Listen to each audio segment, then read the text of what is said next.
el libro más leído por todas las generaciones, la luz que alumbra tu camino, el alimento que fortalece tu espíritu. Narrado por Wendy Necio Sub, la Biblia en 365 días. 3 de noviembre, día 307 de este viaje emocionante de fe por la Biblia en 365 días. El tema de hoy es marcados por lágrimas, preservados por gracia. Las lecturas que nos acompañan el día de hoy las encontramos en Ezequiel capítulo 7, verso 1, hasta el capítulo 9, verso 11. Luego leeremos Hebreos capítulo 5, versos del 1 al 14, el Salmo 105, versos del 1 al 15 y Proverbios capítulo 26, verso 28. Cuando todo a nuestro alrededor parece colapsar, Dios no solo mira el caos, Él busca corazones quebrantados. Ezequiel vio el fin de una nación orgullosa, pero también vio algo más poderoso, la marca divina sobre los que lloran por el pecado.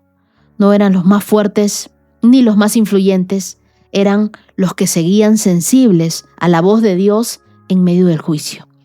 Y hoy te animo a no perder atención de nuestras lecturas de Ezequiel, porque al principio parecen un poco fuertes, un poco difíciles de digerir, pero hay lágrimas que no son de desesperanza, sino de fidelidad. Lágrimas que Dios cuenta, que protege, que transforma en señales de su gracia. En un tiempo donde muchos se endurecen en el corazón, Dios preserva a los que todavía se duelen por lo que a Él le duele. Y es que nosotros debemos amar lo que Él ama y dolerse por lo que a Él le duele. Cuando el juicio revela quién es culpable, la misericordia revela quién sigue amando la presencia de Dios.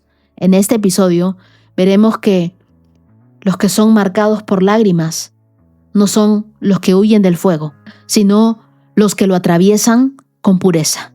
Y mientras el mundo corre detrás de sus ídolos, Dios sigue escribiendo una nueva historia con los que eligen rendirse y no resistirse.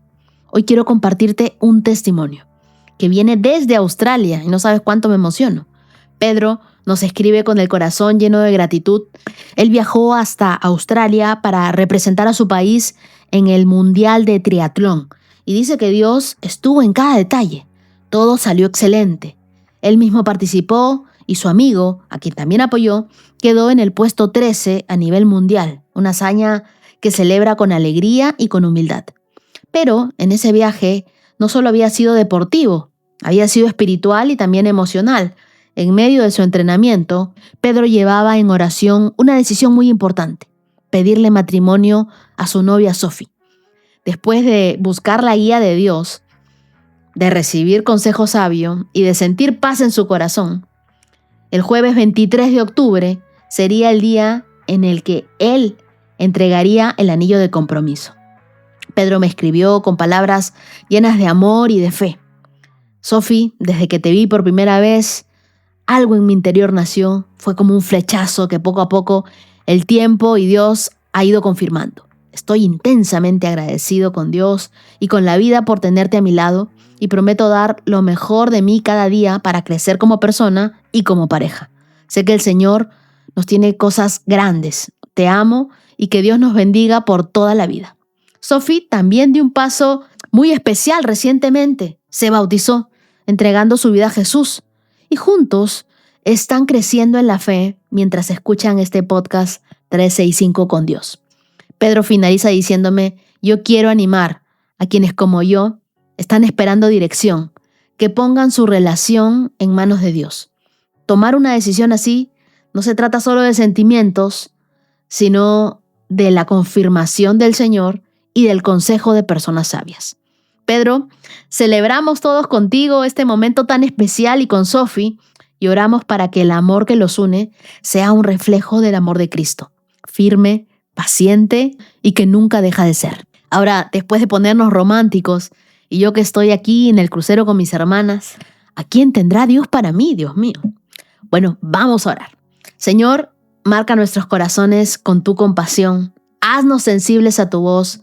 fuertes en medio de la prueba, que nuestras lágrimas sean semillas de fidelidad y nuestra obediencia una señal de tu gracia. Presérvanos cuando todo se sacude y mantén encendido el fuego de tu presencia en nosotros. Mira que te lo pedimos, Dios, en el nombre de Jesús. Amén. Y ahora te pido que tomes tu Biblia, tu lapicero, tu cuaderno, le pidas al Espíritu Santo que te hable como nunca antes. Abróchate los cinturones. Comenzamos. Ezequiel capítulo 7. Después recibí este mensaje del Señor. Hijo de hombre, esto dice el Señor soberano de Israel. Llegó el fin. Donde quiera que mires, al oriente, al occidente, al norte o al sur, tu tierra está acabada. No queda esperanza, porque desataré mi enojo contra ti. Te llamaré a rendir cuentas de todos tus pecados detestables. Miraré para otro lado y no tendré compasión. Te daré tu merecido por todos tus pecados detestables. Entonces sabrás que yo soy el Señor. Esto dice el Señor soberano. Desastre tras desastre se te acerca. El fin ha llegado. Finalmente llegó. Te espera la condenación final, oh pueblo de Israel. Ya amanece el día de tu destrucción. Ha llegado la hora, está cerca el día de la dificultad. En las montañas se oirán gritos de angustia, no serán gritos de alegría. Pronto derramaré mi furia sobre ti y contra ti desataré mi enojo. Te llamaré a rendir cuentas de todos tus pecados detestables. Miraré para otro lado y no te tendré compasión. Te daré tu merecido por todos tus pecados detestables. Entonces sabrás que yo soy el Señor, quien da el golpe. El día del juicio ha llegado. Tu destrucción está a la puerta. La perversidad y la soberbia de la gente han florecido en pleno. La violencia de ellos se ha transformado en una vara que los azotará por su perversidad. Ninguno de esos orgullosos y perversos sobrevivirá. Toda su riqueza y prestigio se esfumará.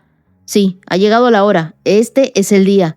Que los comerciantes no se alegren por las ofertas, ni los vendedores lamenten sus pérdidas, porque todos ellos caerán bajo mi enojo terrible.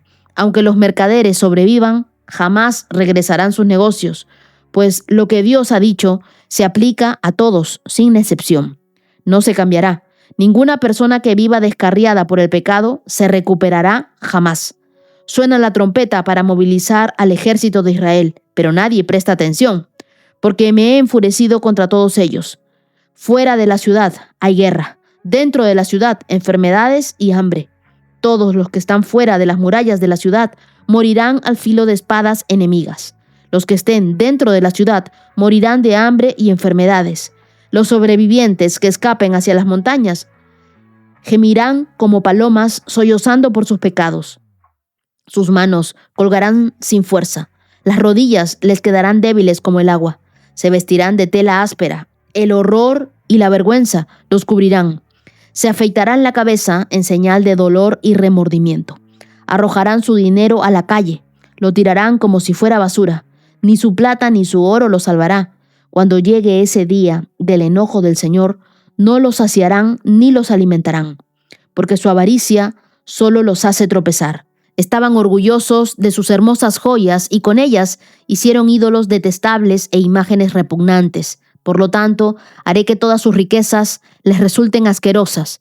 Se las daré a los extranjeros como botín, a las naciones más perversas, y ellas las profanarán. Apartaré mis ojos de ellos cuando esos ladrones invadan y profanen a mi preciosa tierra. Prepara cadenas para mi pueblo, porque la tierra está ensangrentada por crímenes terribles. Jerusalén está llena de violencia. Traeré a las naciones más despiadadas para que se apoderen de sus casas. Derrumbaré sus orgullosas fortalezas y haré que se profanen sus santuarios. El terror y el temblor se apoderarán de mi pueblo. Buscarán paz, pero no la encontrarán. Habrá calamidad tras calamidad. Un rumor seguirá a otro rumor. En vano buscarán una visión de los profetas. No recibirán enseñanza de los sacerdotes, ni consejo de los líderes. El rey y el príncipe quedarán indefensos, sollozando de desesperación, y las manos de la gente temblarán de miedo. Los haré pasar por la misma maldad que ellos causaron a otros, y recibirán el castigo que tanto merecen. Entonces sabrán que yo soy el Señor. Ezequiel capítulo 8. Después del 17 de septiembre, durante el 6º año de la cautividad del rey Joaquín, mientras los líderes de Judá estaban en mi casa, el Señor soberano puso su mano sobre mí. Vi una figura con apariencia de hombre, de lo que parecía ser su cintura para abajo. Parecía una llama encendida. De la cintura para arriba tenía aspecto de ámbar reluciente.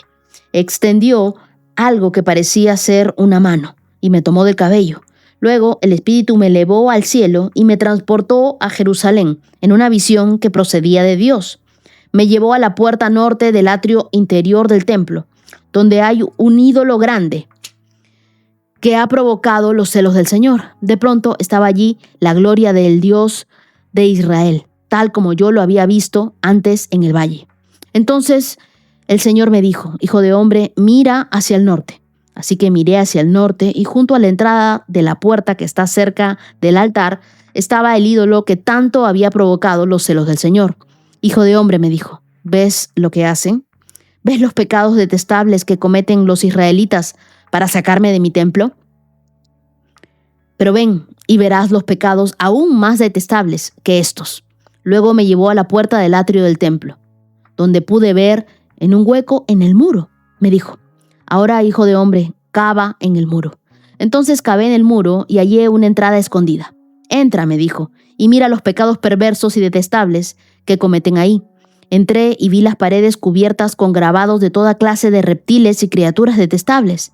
También vi los perversos ídolos a los que rendían culto el pueblo de Israel. Allí había una especie de 70 líderes de Israel, y en el centro estaba Hazanías, hijo de Safán. Todos tenían en la mano un recipiente para quemar incienso, y cada recipiente se elevaba en una nube de incienso por encima de sus cabezas.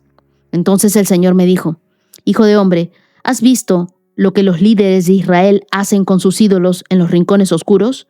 Dicen: el Señor no nos ve, Él ha abandonado nuestra tierra. Entonces el Señor agregó: Ve y te mostraré pecados aún más detestables que estos. Así que me llevó a la puerta norte del templo del Señor. Allí estaban sentadas algunas mujeres sollozando por el dios Tamuz. ¿Has visto eso?, me preguntó.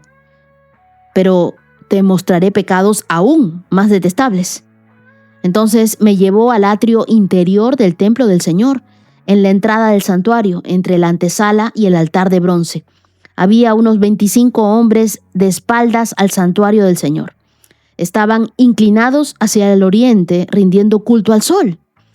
¿Ves esto, hijo de hombre?, me preguntó. No le importa nada al pueblo de Judá cometer estos pecados detestables con los que llevan a la nación a la violencia y se burlan de mí y provocan mi enojo. Por lo tanto, responderé con furia.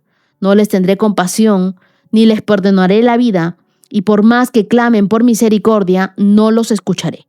Ezequiel capítulo 9. Entonces el Señor dijo con voz de trueno: Traigan a los hombres designados para castigar la ciudad. Díganles que vengan con sus armas. Pronto entraron 6 hombres por la puerta superior que da al norte, y cada uno llevaba un arma mortal en la mano. Con ellos había un hombre vestido de lino que llevaba un estuche de escriba en la cintura. Todos se dirigieron al atrio del templo y se pusieron de pie junto al altar de bronce. Entonces la gloria de Dios de Israel se elevó entre los querubines donde había reposado y se movió hacia la entrada del templo. Luego el Señor llamó al hombre vestido de lino que llevaba el estuche de escriba. Le dijo: recorre las calles de Jerusalén y pon una marca en la frente de todos los que lloren y suspiren por los pecados detestables que se cometen en la ciudad. Luego oí al Señor decir a los demás hombres: síganlo por toda la ciudad y maten a todos los que no tengan la marca en la frente. No tengan compasión, no tengan lástima de nadie. Mátenlos a todos, ancianos, jóvenes, muchachas, mujeres y niños.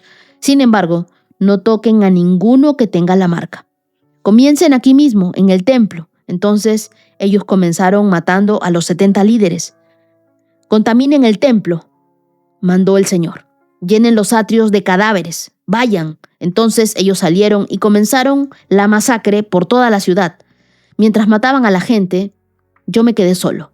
Caí con el rostro en la tierra y clamé: oh Señor soberano, ¿acaso tu furia contra Jerusalén destruirá a todos los que queden en Israel?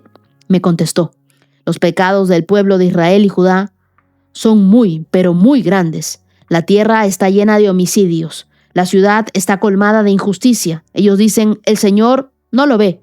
El Señor ha abandonado esta tierra. Por eso no les perdonaré la vida ni les tendré compasión.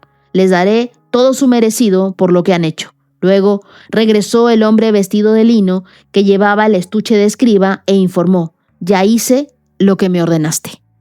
Este mensaje que Dios le da a Ezequiel en esos capítulos es una mezcla entre juicio y misericordia.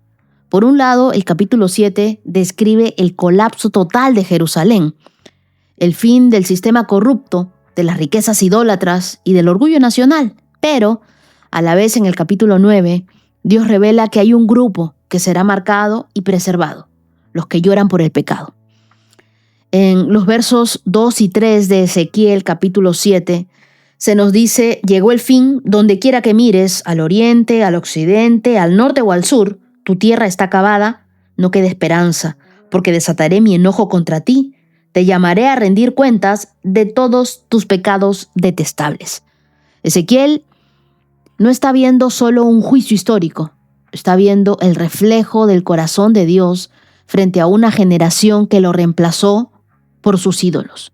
Ellos confiaron en su prosperidad, confiaron en sus templos, confiaron en su dinero, olvidando que toda riqueza sin propósito de Dios termina en ruina. Nosotros sabemos que la idolatría moderna no siempre se arrodilla ante estatuas, pero sí se inclina ante el éxito, ante la apariencia, ante la aprobación. En el capítulo 7 vemos una radiografía de una sociedad que se creyó intocable. Dios había sido paciente, pero llegó el momento en que su silencio se transformó en juicio. La Biblia nos dice que los soberbios y los perversos finalmente recibirán su merecido. Ezequiel nos recuerda que Dios no se hace de la vista gorda ante el pecado. Simplemente Él espera con amor que el corazón se arrepienta. Pero cuando el orgullo persiste, Él interviene. El oro y la plata que Dios les dio, ellos la convirtieron en sus ídolos, nos dice el verso 19 y 20 de Ezequiel capítulo 7. Ellos usaron lo que era un regalo de Dios para levantar templos al pecado. Qué ironía, ¿verdad? Lo que debía sostener la obra de Dios se convirtió en un combustible de su propia destrucción. Y no es muy diferente al día de hoy. Cuando nosotros ponemos nuestra seguridad en el dinero, en la imagen, en el poder, nuestras almas se vacían, aunque la cuenta bancaria esté llena. Dios no te quita las cosas para castigarte, sino para que descubras que Él era lo que más necesitabas. Es en el capítulo 8 de Ezequiel donde Él es llevado en una visión al templo. Y allí ve que la idolatría siempre empieza en el corazón. Dios le muestra lo que nadie más veía: imágenes talladas, altares ocultos, mujeres llorando por Tammuz, el dios babilónico de la fertilidad. Quiero que te des cuenta de algo: el pueblo había dejado de llorar por el pecado para comenzar a llorar por un ídolo. Tammuz representaba un ciclo de muerte, pero en realidad era un culto a la sensualidad. Y Dios le muestra a Ezequiel lo que el pueblo adoraba. Ahora, el pueblo pensaba, Dios no me ve.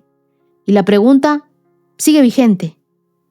¿Qué ve Dios cuando entra a nuestro templo interior? ¿Qué imágenes ocupan el lugar que le corresponde a Dios? A veces nosotros no adoramos a ídolos de piedra, pero sí a redes sociales, al reconocimiento, a la aprobación ajena, al Dios dinero. Hay a quienes les toca su trabajo y se vuelven locos. Ahora, la idolatría es cualquier cosa que le robe la atención que solo Dios merece. Ahora, yo me preguntaba por qué este culto a Tammuz reemplazó la fe en el Dios viviente, en nuestro Dios. Porque me impresionó Ezequiel capítulo 8, verso 14, que dice, luego me llevó a la entrada del templo del Señor, donde vi a las mujeres sentadas, llorando, sollozando por el dios Tammuz. ¿Te das cuenta que estas mujeres estaban llorando por la pérdida de un dios falso? El pueblo había sido llamado a representar la santidad de Dios y comenzó a adorar ritos paganos, naciones vecinas, en lugar de depender del Creador, ellos se sometieron a la creación. Y yo quiero decirte algo, la idolatría no siempre empieza negando a Dios, sino reemplazándolo con algo más atractivo al ego. Este culto a Tammuz incluía prostitución como ritual, orgías en los templos. ¿Tú te imaginas eso? Se decía que al imitar las relaciones sexuales con los dioses, la tierra volvería a ser fértil. Estaban completamente confundidos. Era una religión donde el placer sustituía la pereza. Por eso el Espíritu Santo le muestra a Ezequiel estas escenas dentro del templo, para denunciar que el pueblo había confundido adoración con emoción, espiritualidad con deseo. Este culto no se practicaba en Babilonia solamente, se había infiltrado en el templo de Jerusalén. Las mismas mujeres que debían enseñar a sus hijos a honrar a Dios estaban lamentando la muerte de un ídolo. Era una mezcla peligrosa entre el paganismo y fe. Pero ¿cuál es la raíz del problema? El pueblo adoraba a Tammuz porque había perdido la fe en el Dios invisible. Querían algo que se viera, querían una figurita para adorar, algo que se tocara, algo que pudieran colgar en un cuadro. Y Dios no siempre actuaba como ellos querían. Tammuz ofrecía una ilusión inmediata, fertilidad, placer, cosecha, abundancia. Cuando la fe se enfría, el corazón busca sustitutos. Por eso, hoy seguimos viendo cultos a Tammuz, pero son modernos, personas que viven de emociones, que lloran por relaciones rotas, por metas materiales, por ídolos del éxito, pero no lloran por su pecado, lloran por cualquier otra cosa, pero no por arrepentimiento. Es en el capítulo 9 donde la escena se vuelve más fuerte, pero también la más esperanzadora. En medio del juicio, Dios manda a un hombre con un tintero, un escriba, a poner una marca en la frente de todos los que lloran y de todos los que gimen por los pecados de Jerusalén. Ese sello los protegería de la destrucción. Esta imagen es profundamente profética. Así como en Egipto, la sangre en los marcos de las puertas protegió a los israelitas, ahora la marca en la frente protege a los que aún temen a Dios.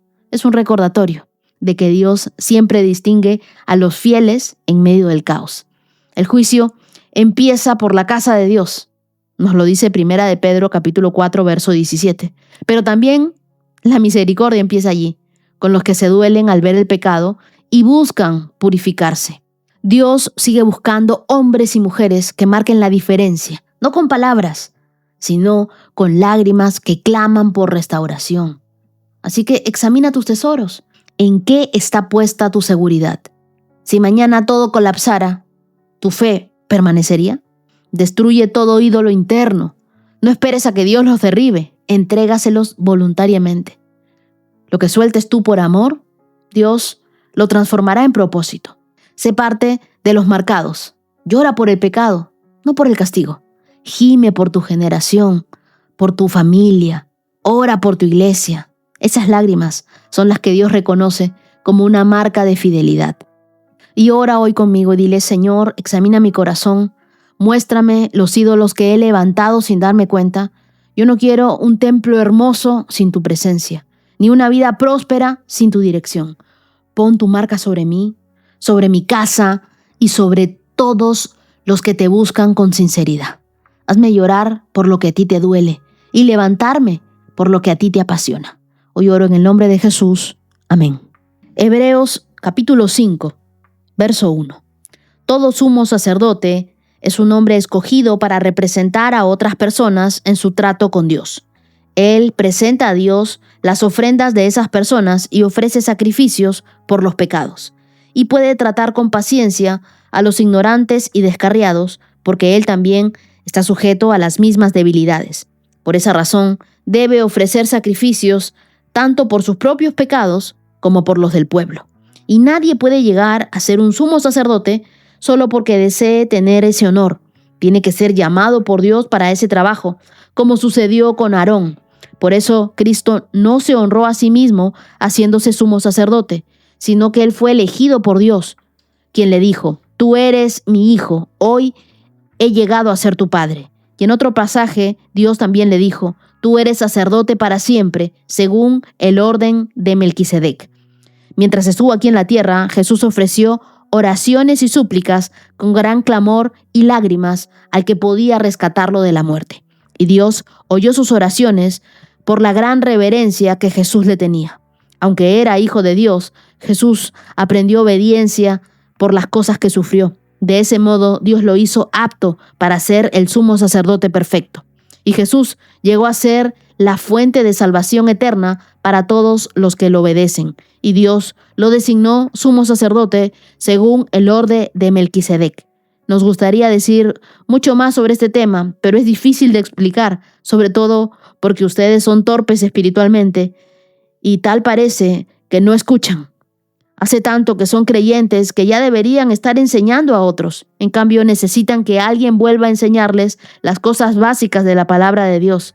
Son como niños pequeños que necesitan leche y no pueden comer alimento sólido, pues el que se alimenta de leche sigue siendo bebé y no sabe cómo hacer lo correcto. El alimento sólido es para los que son maduros, los que a fuerza de práctica están capacitados para distinguir entre lo bueno y lo malo. Este capítulo 5 de Hebreos comienza recordándonos que todo sumo sacerdote era escogido y no autoelegido. Era un hombre que representaba a otros ante Dios, no a sí mismo. Su función no era brillar, sino interceder. Y eso nos lo dice el verso 4. Y nadie puede llegar a ser sumo sacerdote solo porque desee tener ese honor. Tenía que ser llamado por Dios para ese trabajo, como sucedió con Aarón. El escritor quiere dejar claro que Jesús no tomó ese honor por ambición, sino por obediencia. Fue Dios mismo quien lo llamó. Versos 5 y 6 dice, tú eres mi hijo, tú eres sacerdote para siempre, según el orden de Melquisedec. En el antiguo pacto, el sacerdote mediaba entre el hombre y Dios, pero Cristo no fue un mediador, sino el sacrificio mismo. Con él convergen el altar, el sacerdote y la ofrenda. Así como Aarón fue elegido entre los hombres, Jesús fue enviado desde el cielo, pero se encarnó para sentir lo que nosotros sentíamos. Por eso puede entender nuestras debilidades. Él no intercede desde la distancia, sino desde la experiencia. El verso 8 nos dice que aunque era hijo de Dios, Jesús aprendió obediencia por las cosas que sufrió. Entonces, este es uno de los versículos más profundos de toda la carta. Jesús no necesitaba aprender a obedecer porque fuera rebelde, sino porque él decidió vivir en carne humana. Su obediencia no fue un concepto, fue un acto doloroso. Es en el Getsemaní donde Cristo lloró, clamó con lágrimas, y la Biblia nos dice que Dios oyó sus oraciones por su reverencia. Verso 7. Sin embargo, el Padre no lo libró de la cruz, lo fortaleció para atravesarla. A veces la respuesta de Dios no es quitarnos el sufrimiento, sino madurarnos en medio de él. El crecimiento nunca ocurre por accidente, siempre es intencional y casi siempre doloroso. Jesús fue perfeccionado no porque fuera imperfecto, sino porque su obediencia lo hizo completo como Salvador. Él aprendió en carne propia lo que cuesta decir que no se haga mi voluntad, sino la tuya. Verso 9 nos dice que Jesús llegó a ser la fuente de la salvación eterna para todos los que lo obedecen. La Biblia no dice que Jesús se convirtió en la causa temporal de alivio, sino que Él es la fuente eterna de nuestra salvación. Cada gota de su sudor, cada lágrima, fue el precio de nuestra reconciliación. Melquisedec, el misterioso rey y sacerdote mencionado en Génesis 14, que era símbolo de Cristo, un sacerdote sin genealogía, sin principio ni fin, pero representaba un sacerdocio eterno. Así Jesús no pertenece a una línea humana limitada como la de Aarón, sino a una línea celestial e infinita. Por eso que cuando oras, tú no estás hablando a un Dios distante. El sumo sacerdote que te escucha ya sintió lo que tú sientes, ya vivió lo que tú vives. Jesús no vino a borrar tu humanidad, sino a redimirla. Es a partir del verso 11 que el tono cambia. El autor expresa su frustración como líder, como pastor, y dice, verso 12, hace años que son creyentes y ya deberían estar enseñando a otros, pero necesitan que alguien vuelva a enseñarles las cosas básicas de la palabra de Dios. Ellos se habían conformado con la leche espiritual, como con lo fácil de digerir, mientras que el alimento sólido eran las verdades profundas de la fe, ese churrasco espiritual, que requiere práctica, que requiere discernimiento, que requiere madurez. Y el autor nos está diciendo a nosotros, la inmadurez espiritual no se mide por el tiempo que llevas en la iglesia, sino por la obediencia que muestras cuando duele. Mientras que la madurez no es conocimiento acumulado, sino fe aplicada, un estilo de vida que verdaderamente honre a Dios. Con esto nos damos cuenta de que Dios no nos promueve por lo que sabemos, sino por lo que obedecemos. Tu llamado no se conquista, se recibe. No persigas puestos, busca propósito. El sufrimiento no te va a destruir, te va a entrenar. Dios no desperdicia el dolor, y eso ya lo sabemos. Él lo convierte en crecimiento. Mientras que la madurez se mide por la obediencia, aprendamos a dejar la leche, ese entusiasmo, y comencemos a ejercitar nuestra fe en lo difícil, en las pruebas. Comencemos a adquirir conocimiento. Discierne el bien del mal. La práctica constante de la palabra de Dios desarrolla esa sensibilidad espiritual. Sin ella, el corazón se adormece. Ora hoy conmigo y dile, Señor Jesús, gracias porque tú no me observas desde el cielo, sino que tú intercedes por mí con gemidos indecibles a través del Espíritu Santo. Tú estás aquí conmigo y tú me entiendes porque tú viviste aquí en la tierra. Enséñame a obedecer cuando no entiendo. Ayúdame a madurar cuando me duele. Ayúdame a servirte con el corazón, ese que tú formaste en mí. Hazme pasar de la leche espiritual al alimento sólido. Que mi vida sea una respuesta a tu llamado. Oro en el nombre de Jesús. Amén. Salmo 105, verso 1. Den gracias al Señor y proclamen su grandeza, que todo el mundo sepa lo que Él ha hecho. Canten a Él, sí, cántenle alabanzas. Cuéntenle a todo el mundo acerca de sus obras maravillosas. Regocíjense por su santo nombre. Alégrense ustedes, los que adoran al Señor. Busquen al Señor y a su fuerza. Búsquenlo continuamente. Recuerden las maravillas y los milagros que ha realizado y los decretos que ha dictado.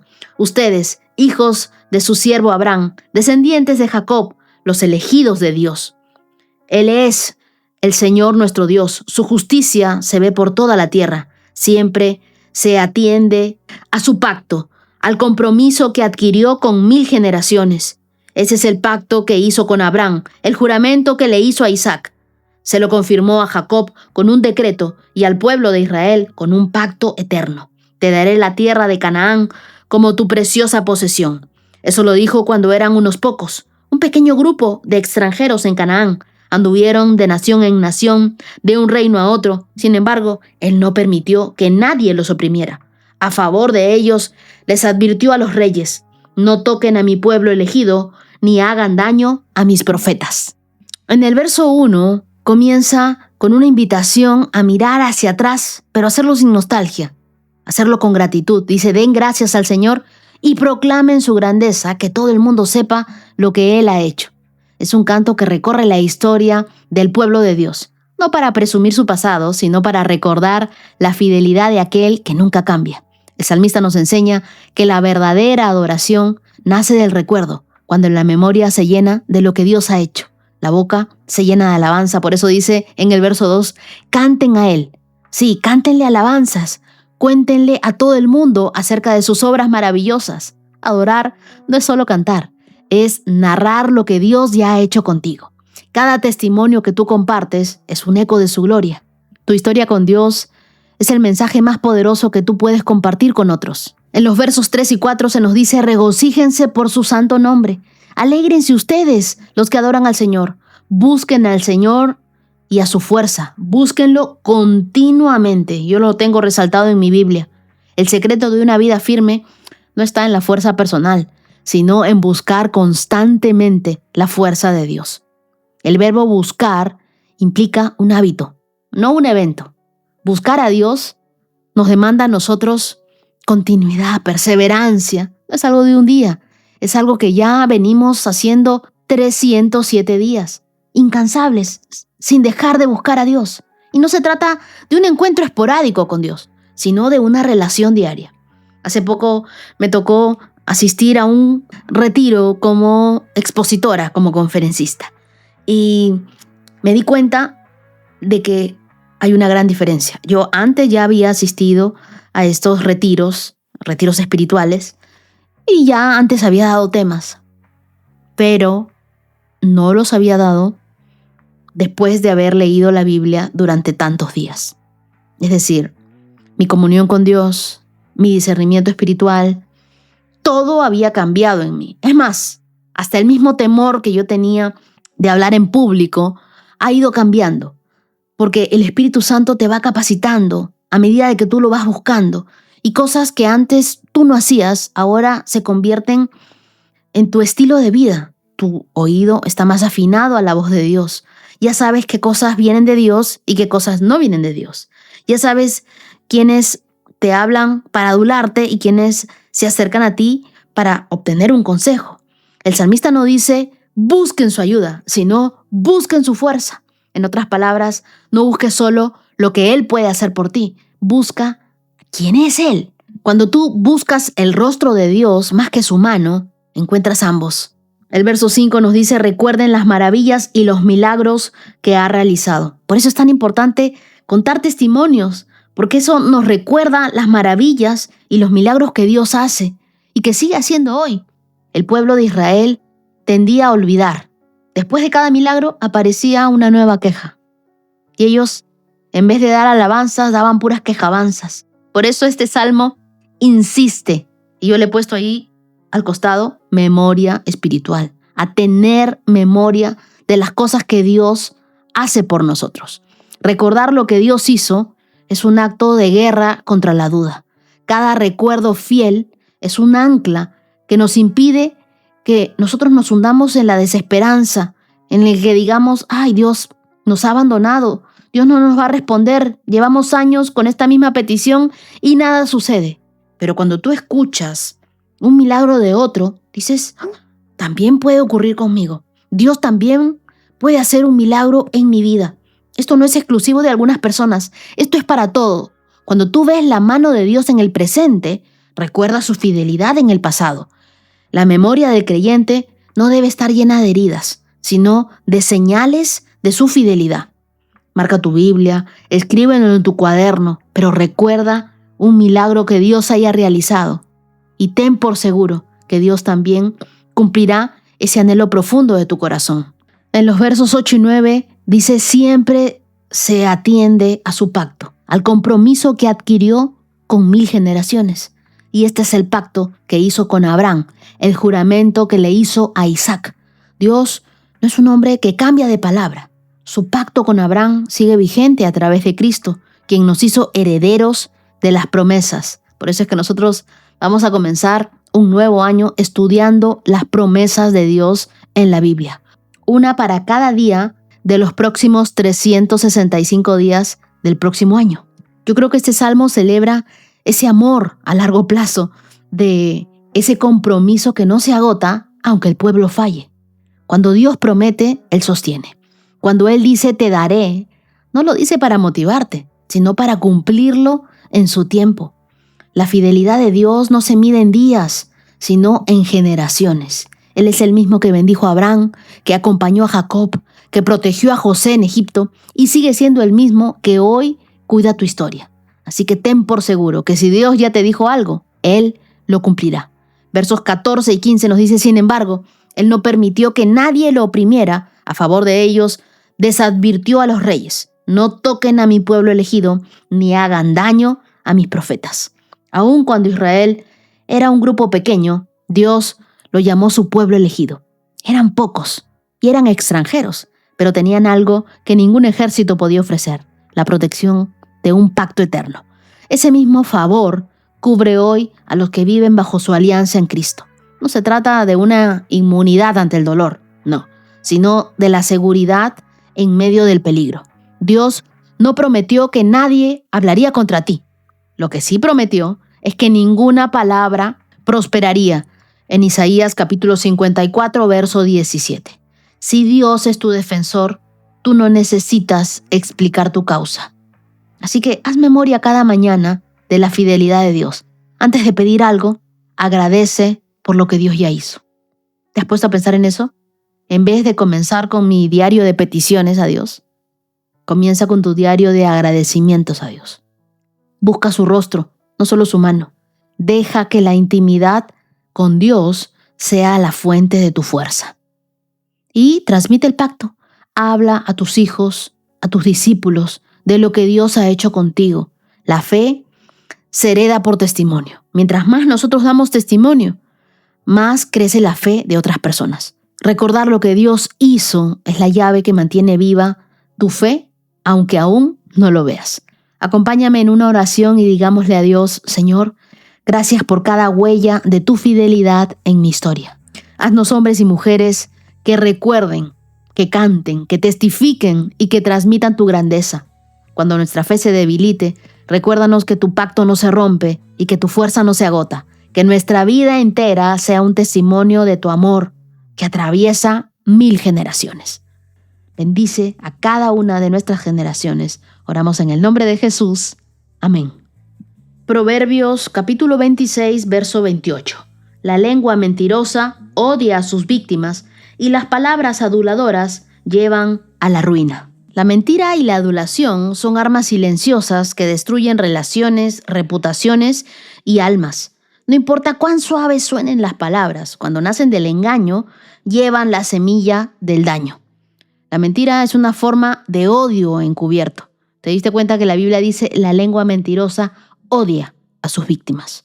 En el corazón de la mentira no hay amor, sino desprecio. La mentira no busca proteger, busca manipular. Cada vez que alguien miente, coloca su interés personal por encima del bienestar del otro. Por eso, el proverbista usa una palabra fuerte: odio. Porque quien miente, aunque diga lo contrario, demuestra que no valora la verdad ni a la persona que la escucha. Cuando la Biblia nos habla de ese odio, transmite un rechazo profundo. Implica no solo una falta de amor, sino una intención de dañar. En otras palabras, mentir no es solo un error mortal, es un acto de agresión espiritual. La integridad no es algo que practicas cuando te conviene, es lo que te mantiene libre cuando nadie te ve, cuando nosotros mentimos. Aunque sea por amor, una mentirilla blanca, algunos dicen, ¿no? Revelamos más de nosotros que del otro. Mostramos que no confiamos en que la verdad pueda sostenernos. Y el verso continúa, porque dice: y las palabras aduladoras llevan a la ruina. La adulación parece lo opuesto al odio, pero es igual de dañina. Es el disfraz del egoísmo. Es decir, lo que el otro quiere oír para ganar algo a cambio. Yo conozco muchos aduladores. Mientras la mentira hiere desde el engaño, la adulación mata desde el elogio. La Biblia usa un término que implica resbalar, caer en la trampa. Es decir, las palabras halagadoras son como un terreno falso. Te hacen sentir bien al principio, pero te terminan hundiendo.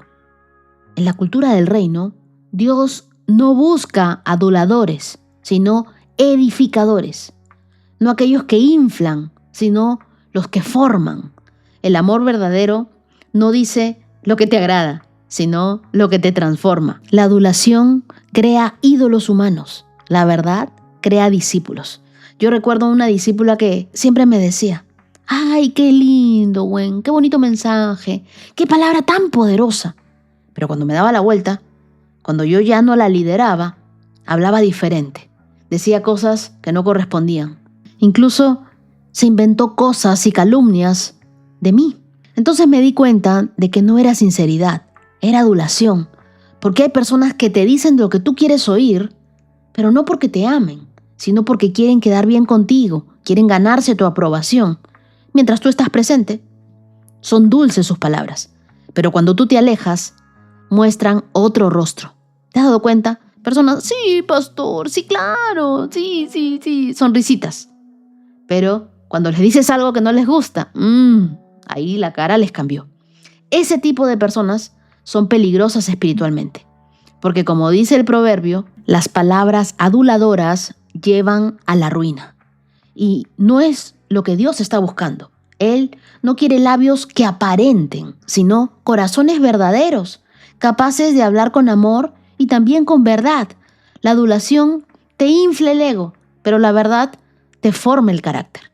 Por eso, antes de valorar lo que alguien dice de ti, mira el fruto de su corazón. Los verdaderos discípulos no halagan, edifican contigo, crecen a tu lado. Los verdaderos amigos no te aplauden todo, ¿te has dado cuenta? Algunos te corrigen en amor, aunque les cueste. La mentira y la adulación prometen paz, pero generan desconfianza. En cambio, la verdad, aunque duela, sana. Efesios capítulo 4, verso 15 nos invita a hablar la verdad con amor. Ese equilibrio es el sello de un corazón maduro, de un corazón firme en la convicción, pero tierno en el trato. La verdad sin amor hiere, pero el amor sin verdad engaña. Dios nos llama a vivir con transparencia, a tener una lengua que edifique, que sane, que inspire confianza. Cuando Jesús habló, no aduló a los poderosos, tampoco suavizó su mensaje, pero cada palabra suya producía libertad. Así también cuando tú hablas y lo haces con verdad, con pureza, te conviertes en un canal de restauración. Te invito a revisar tus palabras. Pregúntate antes de hablar, ¿esto construye o manipula? ¿Es verdad o conveniencia? ¿De verdad lo siento o se lo estoy diciendo para ganármelo como amigo? No te dejes impresionar por los halagos. La aprobación humana es una trampa. Busca primero agradar a Dios. Eso es lo más importante. Practica la sinceridad y hazlo con ternura. Decir la verdad no es gritarla, sino transmitirla con amor. Hay veces que cuando uno se reúne en un grupo de amigos, y yo los animo a tener ese grupo de amigos en los cuales uno puede hablar con sinceridad. Muchas veces yo he sido franca, he dicho lo que no me gusta, he dicho lo que me gusta, he dicho lo que veo en otras personas, pero se los he dicho en la cara, se los he dicho directo. Y es preferible una corrección directa, un mensaje en tu cara, a una crítica oculta, a que alguien te voltee la cara y tú no sepas por qué. Ora por tener un corazón íntegro. La lengua mentirosa nace de un corazón dividido. Pídele a Dios que te haga íntegro por dentro. Ora conmigo y dile: Señor, líbrame de toda palabra que engaña, que exagera, que manipula. Hazme amar la verdad, aunque sea incómoda. Que mis labios reflejen tu pureza, que mis palabras sean medicina y no veneno. Ayúdame a hablar con gracia, a corregir con amor, a construir con sinceridad, a no ser aduladora ni adulador de nadie, sino a hablar lo que tú pongas en mi corazón, a ser una persona sincera, transparente, que sea como sea con todas las personas. Y no quiero ganarme el favor de nadie, prefiero ganarme tu amor y tu favor, Señor, sobre mi vida. A ti te quiero agradar por sobre todas las personas y por sobre todas las cosas. Oro en el nombre de Jesús. Amén. Día 307. Check. Y hoy quiero saludar a los que están cumpliendo años, 3 de noviembre. Feliz cumpleaños para mi querida Adriana Casados, con mucho cariño desde Tampico, Tamaulipas. Quiero enviarte este saludo muy especial en tu día. Tu hermana Hogarita me escribió para recordarte lo valiosa que eres y cuánto te ama. Que este nuevo año esté lleno de bondad de Dios, de salud, de mucha alegría. Y te regalo el Salmo 139, versos 13 y 14. Adriana, que siempre camines confiada en el gran amor que Dios ha formado en ti. Yo también quiero saludar a Jorge Ávila desde Panamá. Su esposa Ana Raquel me escribió con un amor increíble para felicitarte, Jorge, y desearte que este nuevo año esté lleno de la misericordia de Dios, de su bondad, de salud. Que Él te regale alegrías y muchos momentos felices junto a tu familia. Te regalo hoy el Salmo 16. Y también celebro los 25 años de Daniela Gómez desde Barranquilla, Colombia. Daniela, tu mami Karina, agradece a Dios por haberle regalado una hija tan maravillosa como tú. Ella desea que este nuevo año esté lleno de propósito, de gozo y de bendiciones que sobrepasen tus expectativas. Te quiero regalar Jeremías capítulo 29, verso 11. Daniela, que esta promesa te acompañe siempre, guiándote hacia todo lo hermoso que Dios tiene para ti. Y de parte de Ludi, un saludo muy especial para su hermana Wendy Barrita, que hoy está cumpliendo años.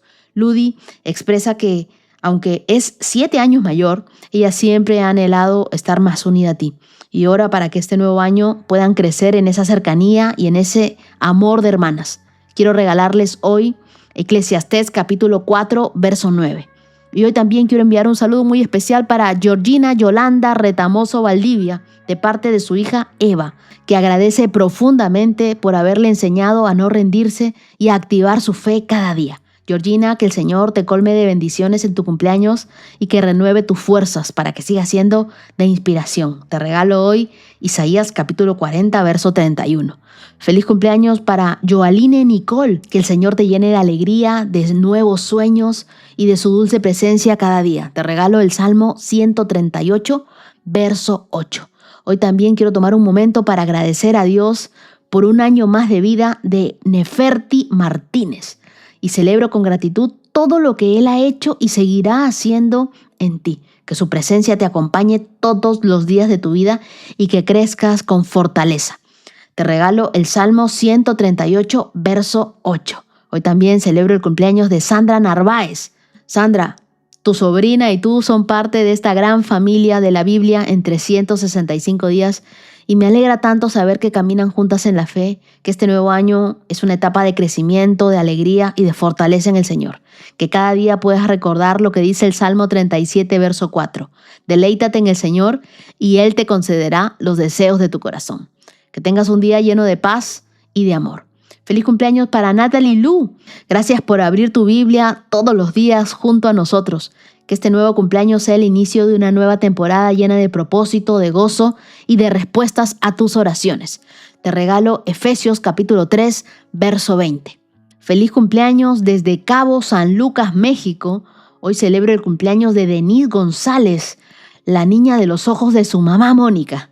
Tu mamá nos cuenta que con orgullo, Denise, tú fuiste quien le invitó a escuchar este podcast y que gracias a tu entusiasmo por la palabra de Dios, 2 de tus tías también se unieron a la Biblia en 365 días. Denise, que este nuevo año sea un año lleno de propósito, de alegría, de momentos donde puedas ver claramente cómo Dios está obrando a tu favor y gracias por ser un canal de bendición para tu familia.